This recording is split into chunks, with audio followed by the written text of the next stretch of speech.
Hello. അങ്ങനെ ആദ്യമായി ഞാനിന്ന് കർക്കിടക മാസത്തിൽ നാലമ്പല ദർശനത്തിന് പോവാണ്. പല സമയങ്ങളിലായി ഈ 4 ക്ഷേത്രങ്ങളിലും പോയിട്ടുണ്ടെങ്കിലും ഒരുമിച്ച് 4 സ്ഥലത്തും കർക്കിടകത്തിന് തന്നെ വന്നത് എൻ്റെ ആദ്യത്തെ അനുഭവം തന്നെയായിരുന്നു. ഉച്ചയ്ക്കാണ് കേട്ടോ വീടിനടുത്ത അമ്പലത്തിൽ നിന്ന് ഞാനും ചേച്ചിയും പിന്നെ 20 പേരും പുറപ്പെട്ടത്. ഏകദേശം 1.5 മണിക്കൂറിൽ തൃപ്രയാർ രാമക്ഷേത്രത്തിൽ ഞങ്ങളെത്തി. മഴയുണ്ടാവുമെന്നും യാത്ര തുടങ്ങിയപ്പോഴേ വിചാരിച്ചിരുന്നു. ഭാഗ്യത്തിന് മഴ പലപ്പോഴും പെയ്യാതെ നിന്ന് നന്നായി താഴാൻ സാധിച്ചു. തൃശ്ശൂരിൽ തൃപ്രയാർ സ്ഥിതി ചെയ്യുന്ന ക്ഷേത്രമാണ് തൃപ്രയാർ ശ്രീരാമക്ഷേത്രം. നാലമ്പല യാത്ര തൃപ്രയാർ രാമക്ഷേത്രത്തിൽ നിന്ന് ആരംഭിച്ച് പായമ്മല ശത്രുഘ്ന ക്ഷേത്രത്തിലാണ് അവസാനിക്കുക. രാമൻ, ഭരതൻ, ലക്ഷ്മണൻ, ശത്രുഘ്നൻ എന്നീ ക്രമത്തിലാണ് ഈ സന്ദർശനം പോവുക കേട്ടോ. തൃപ്രയാർ ക്ഷേത്രത്തിൽ ശംഖ്, സുദർശന ചക്രം, വടി, മാല എന്നിവയോടെ നിൽക്കുന്ന ഭഗവാന്റെ 6 അടി ഉയരമുള്ള വിഗ്രഹമാണ് ഉള്ളത്. വെടിവഴിപാട്, മീനൂട്ട് എന്നിവയാണ് പ്രധാന വഴിപാട്. ദ്വാരകയിൽ ശ്രീകൃഷ്ണൻ ആരാധിച്ചിരുന്ന വിഗ്രഹമായിരുന്നു ഇതെന്നും ശ്രീകൃഷ്ണന്റെ സ്വർഗാരോഹണത്തിന് ശേഷം വിഗ്രഹം കടലിൽ പ്രതിഷ്ഠിച്ചു എന്ന് പറയുന്നു. പിന്നെ ചില മത്സ്യത്തൊഴിലാളികൾ കടലിൽ നിന്ന് വിഗ്രഹം കൊണ്ടുവന്ന് അന്നത്തെ ഭരണാധികാരി ക്ഷേത്രമൊക്കെ ഉണ്ടാക്കി വിഗ്രഹം ഇവിടെ പ്രതിഷ്ഠിച്ചു എന്ന് പറയുന്നു. അസുരനായ ഖരനെ വധിച്ചതുകൊണ്ട് തൃപ്രയാർ ദേവതയെ ഖരസംഹാരമൂർത്തി എന്നും വിളിക്കുന്നുണ്ട്. ആറാട്ടുപുഴയുടെ പ്രധാന ദേവതയാണ് തൃപ്രയാറപ്പൻ. ശ്രീരാമനോടൊപ്പം ശിവൻ, ദക്ഷിണാമൂർത്തി, ഗണേശൻ, ശാസ്താവ്, കൃഷ്ണൻ, ഹനുമാൻ, കാർത്തികേയൻ, ചാത്തൻ, സർപ്പദേവന്മാർ അങ്ങനെയുള്ളവർക്കും ഇവിടെ ആരാധന. ഞാൻ തൊഴുതിറങ്ങി ഇനി മീനൂട്ട് നടത്താമെന്ന് വിചാരിച്ചു. പിന്നെ ഒരു വെടിവഴിപാട് നടത്തി ഇനി അടുത്ത ക്ഷേത്രത്തിലേക്കാണ് പോകുന്നത്.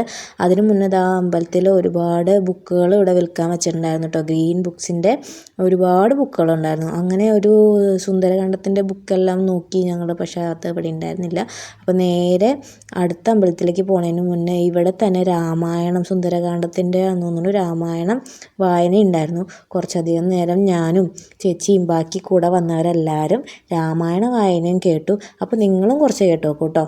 രാമ ജഗന്നാഥ പാഹി മാം, രാമ രാമ ഹരേ രാമ രാഘവ, രാമ രാമ ജഗന്നാഥ പാഹി മാം, രാമ സീതാവി രാമ ദയാനിധേ, രാവണാന്തക രക്ഷിക്ക സന്തതം, തൃക്കഴലിണ കണ്ടുകൈ ഒപ്പുവൻ തൃപ്രയാറപ്പ നീ കനിഞ്ഞിടണം.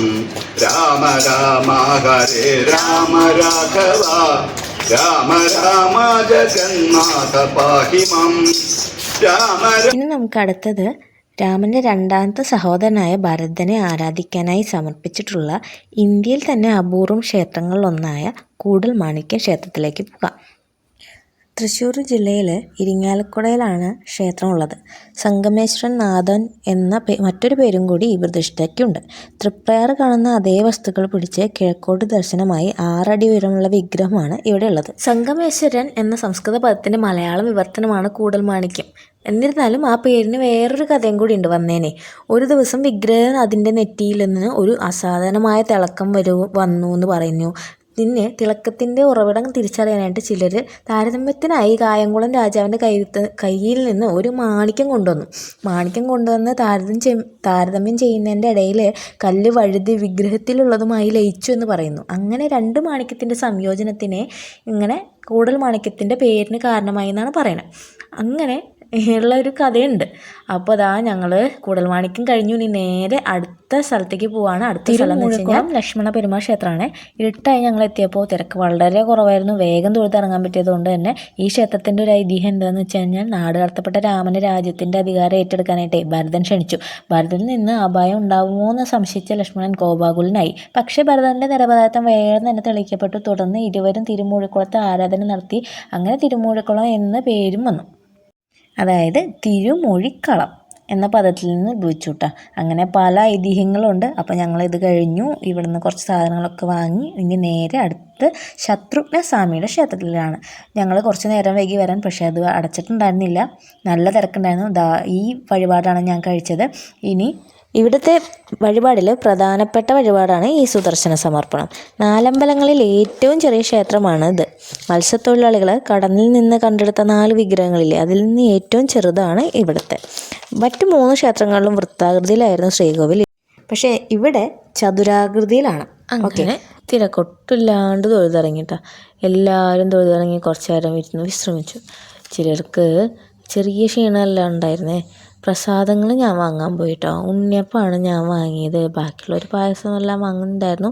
പിന്നെ ഇതാ പോവാൻ നേരമായപ്പോഴേക്കും നല്ല മഴയായിരുന്നു. അങ്ങനെ അതാ തകർത്ത് പെയ്യുന്ന മഴ കുറച്ച് നേരം കഴിയട്ടെ എന്ന് വിചാരിച്ച് ഞങ്ങൾ അമ്പലത്തിൽ തന്നെ കുറച്ച് നേരം നിന്നു. അങ്ങനെ അതിന് ശേഷം ഞങ്ങൾ അവിടെ നിന്ന് ഇറങ്ങി എല്ലാവരും വീട്ടിലേക്ക് പോയി. ഒരു 10:30ക്ക് ശേഷമാണ് ഞങ്ങൾ വീട്ടിലെത്തിയത്. അപ്പോൾ അതാ ഇന്നത്തെ വീഡിയോ ഇത്രയേ ഉള്ളൂ. അപ്പോൾ വീഡിയോ ഇഷ്ടപ്പെട്ട എല്ലാവരും സപ്പോർട്ട് അറിയിക്കുക, എല്ലാവരും സബ്സ്ക്രൈബ് ചെയ്യുക, ലൈക്ക് ചെയ്യുക.